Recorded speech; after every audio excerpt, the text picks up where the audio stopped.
Пожарите на истокот се гаснат со возила стари од 30 до 50 години. Таков беше и примерот со пожарот во дискотеката во Кочани, во која има 62 жртви.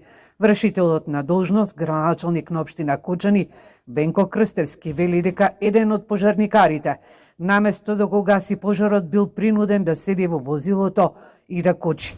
Тој денеска од Советот на градоначалници на Источнопланскиот регион побара поддршка за обезбедување на ново противпожарно возило за потребите на територијалната противпожарна единица во Кочани.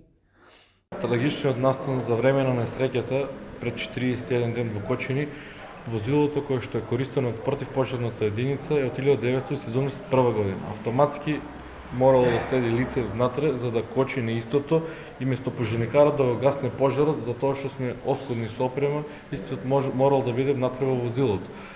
За таа цел апелирав на повеќе места да се набават што е можно повеќе противпожарни возила и да не ни се повторат такви ситуации.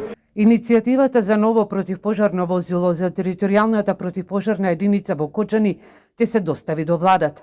Инаку оваа противпожарна единица ги гасне пожарите во општините Кочани, Чешиново, Блешево и Зрновци.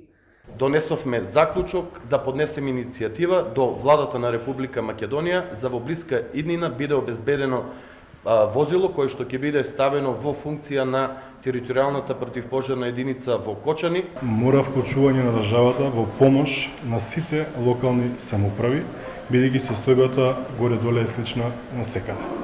Исто така во делот на противпожарна единици имаме постојани тужби од страна на самите противпожарникари и овде се очекуваше дека ќе се донесе законско решение со кое што по еден правилник согласно закон ќе постапуваат сите локални самоуправи или сите територијални противпожарни единици.